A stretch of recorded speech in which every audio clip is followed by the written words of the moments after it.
Il est important d'adopter en fonction de son logement. Avec plus de 12 000 animaux replacés dans de nouveaux foyers, je peux te garantir que oui. Je m'appelle Samuel Côté, solutionneur animalier en chef pour les Fidèles Moustachus Solutions Animales, et je vais t'expliquer pourquoi. Quand une adoption ne se passe pas bien, souvent c'est dû à une mauvaise analyse du logement. C'est si simple à faire, pourtant c'est rarement fait. Pourquoi? Parce que souvent quand on adopte, on va adopter parce que oh, il est donc bien mignon, il est donc bien joli, je le veux. Oui, c'est le fun, OK, c'est peut-être le chien de nos rêves, mais est-ce que c'est le chien qui est fait pour toi pour vivre dans ton logement? C'est quelque chose qu'il faut vraiment prendre le temps de se poser comme question. J'ai récemment fait un petit vidéo qui s'appelle l'effet Russell, qui parle exactement de ça. Si vous voulez le voir, là, je vais pouvoir mettre le lien quelque part là, dans la publication ou ça se retrouve sur ma chaîne YouTube et le compte Facebook. Que je suis en train de dire que parce que tu es en logement, tu ne peux pas adopter de chien? Ben non, c'est pas ça que je dis. Euh, je vais juste te donner un petit exemple qui m'est arrivé tellement souvent. Quelqu'un venait me porter un chien. Il disait hey, c'est le pire chien de ma vie, je ne le veux plus, il est en train de tout détruire chez moi. On le faisait adopter. Et quand on faisait des suivis avec la personne nous disait mais c'est donc bien le meilleur chien que j'ai jamais eu de ma vie. C'est comme s'il avait toujours habité chez moi. Pourquoi ça faisait ça? Dans mes débuts, j'avais pas toute cette expérience-là. C'est comme oui, génial, une adoption qui a marché. Aujourd'hui, je peux dire que c'est une adoption de chance. Euh, Pourquoi ça a marché dans un environnement? Pourquoi dans un chien? Dans un environnement, c'était le meilleur des chiens, et dans son ancien environnement, c'était le pire. Eh bien, c'est exactement à cause de ça, à cause de l'environnement. Parce que quand l'animal est dans le bon environnement, il est heureux, ça se passe bien, il n'y a pratiquement aucun problème de comportement. Et quand l'animal est dans le mauvais environnement pour lui, c'est ça que ça donne. C'est pour ça qu'en logement, c'est pas tous les chiens qui sont faits pour aller en logement. Mais il y a certains chiens que ça va super bien en logement, il y en a d'autres que non. Mais il faut que tu le saches avant d'adopter. Aujourd'hui, je vais te parler de 4 points.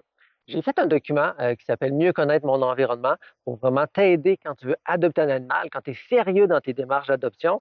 C'est un document là, qui t'aide à vraiment bien analyser, bien comprendre ton environnement. Aujourd'hui, je vais te parler de 4 points. Le bruit environnant. Si tu habites dans un environnement comme ici, où est-ce que tu entends le vent, tu entends les oiseaux, les criquettes, les hélicoptères quand ils passent, c'est différent que si tu habites en plein centre-ville où il y a toujours des constructions, ou est-ce que tu es à côté d'un chantier qui va durer 3, 4, 5, 6 ans?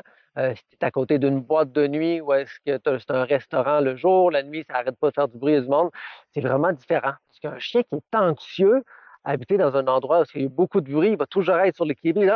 Qu'est-ce qui se passe? C'est pour ça, c'est le premier point à prendre en considération. Le deuxième point à prendre en considération, c'est le voisinage. Si tu habites, encore là, ici, je suis chanceux, mes voisins sont quand même loin, j'ai un grand terrain clôturé, mais si tu habites en ville où est-ce que le voisin il est proche et c'est un genre de monsieur crapaud qui dit je suis bien chez nous, je veux pas que personne dérange, défense de passer. Et là, tu as un chien qui fait du bruit, qui jappe, qui peut se sauver des fois parce que les enfants ont oublié de fermer la clôture. Là, tu risques de peut-être tomber dans des chicanes de voisins. Puis honnêtement, j'en ai tellement vu dans mes années des chicanes de voisins à cause du chien que malheureusement, on vit avec nos voisins.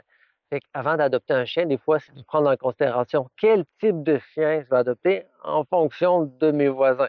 Parce que si tu as un voisin qui est genre Monsieur M&M, qui est chill, relax, qui aime ça être perché dans les arbres, avec ses amis les lutins, tu sais, il n'y en a pas de problème. Il va être au contraire bien heureux que tu aies un chien, puis il va sûrement venir le voir, jouer avec et le promener. Fait que connaître tes voisins pour savoir est-ce qu'ils vont être tolérants ou non face au type de chien que je vais adopter est important. Il y a aussi la situation géographique. Qu'est-ce que je veux dire par là? Si tu habites à côté d'une piste cyclable, euh, puis là, ton chien voit tout le monde, les piétons, les rollers, les bicycles passer, puis là, c'est un chien qui n'aime pas les choses qui vont vite. Parce que j'ai déjà eu un chien qui attaquait tout ce qui était personne en roller, en vélo, en voiture et tout et tout. Et que, tu sais, lui, à côté d'une piste cyclable, mettons, parce qu'il y a une clôture qui est pas, tu peux voir à travers, encore là, il serait toujours en train de japper, toujours en train de vouloir manger tout le monde. Si tu as un chien qui n'aime pas les enfants, d'habiter à côté d'une cour d'école ou d'une école où est-ce qu'il y a un corridor là, de passage d'étudiants, encore là, c'est une gestion de risque. Donc là, il ne faut pas le sortir quand les enfants sortent, au cas où que les enfants viennent mettre leurs mains à travers la grille, ou tu comprends qu'il y a un petit risque là. Donc, de bien connaître ta situation géographique, qu'est-ce qu'il y a autour de chez vous pour adopter en fonction des besoins de l'animal aussi, le troisième point. Le quatrième point est l'espace. Si tu habites dans un petit logement gros comme un garde-robe versus dans une maison où est-ce que tu peux courir et jouer, encore là, ça va être vraiment différent. D'adopter un Jack Russell ou un ski dans un petit appartement, un chien qui a comme énormément d'énergie, puis que dès qu'il voit du monde, il court, il joue, puis il saute. Dans ton petit appartement, ça se peut qu'il se sente coincé, puis ça se peut que toi aussi, de un moment donné, tu trouves qu'il prenne de la place. Euh, donc, c'est vraiment d'adopter un chien qui est en logement. Si c'est un petit logement, ben, un chien qui va être bien dans un petit logement. Dans mon e-book, ces 4 points sont apportés. Puis aussi, comme je te disais, 2 autres points. Mais dans chaque point, il y a plusieurs questions à te poser. C'est vraiment un e-book qui est dynamique, qui te permet de réfléchir. Il y a aussi un grille à la fin que tu peux remplir pour apporter cette grille-là quand tu vas adopter. Donc, tu vas pouvoir vraiment juste donner la grille. Hey, regardez, moi, c'est ça mon environnement. Est-ce que l'animal que je vais adopter convient à ça? Parce que souvent, c'est pas tous les endroits, c'est pas tous les refuges qui vont prendre le temps de bien connaître l'animal avant. OK, là, tu vas être en train de te dire, wow, wow, wow, là, ça a l'air pas mal trop difficile d'adopter un chien. Si tu n'es pas bien accompagné, oui, ça peut être difficile. Tu crains de ne pas adopter le bon chien pour toi. Et c'est une crainte qui est justifiée.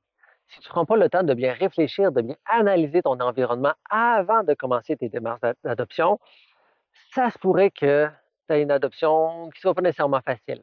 Tu peux être chanceux et tomber sur une adoption chance, comme je disais tantôt, mais tu peux tomber sur une adoption qui va faire en sorte qu'il va te coûter cher de meubles, de coach en comportement, de vétérinaire, etc., etc.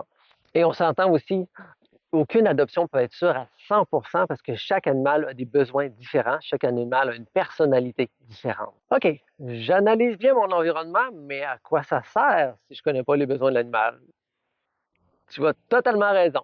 Euh, Si tu adoptes un chien sans connaître aucunement ses besoins, ça se pourrait encore là que l'adoption soit difficile. C'est pour ça que quand tu veux adopter un chien, il faut que tu adoptes dans des endroits qui connaissent l'animal, où est-ce qu'ils ont fait une bonne évaluation des comportements de l'animal, une bonne évaluation des besoins de l'animal. Malheureusement, dans le milieu de refuge et de centres de services animaliers, c'est pas toujours le cas. Puis c'est pas pour faire une critique, c'est pour venir apporter peut-être un point faible. J'ai moi-même eu un refuge physique pendant plus de 12 ans, 15 ans même. Euh, Puis ce qui arrive, c'est qu'on manque de ressources, on manque d'espace, on manque de bien des choses. Et même si on fait une évaluation comportementale, l'évaluation qui va avoir lieu dans le refuge, c'est un milieu tellement stressant, anxiogène pour l'animal, que ça ne sera pas une évaluation juste de la vraie personnalité, des vrais besoins de l'animal. Ça peut aider, mais ça ne sera pas la meilleure des lectures. Et ça, c'est si les centres en font, parce qu'il y a bien des endroits aussi qui en font.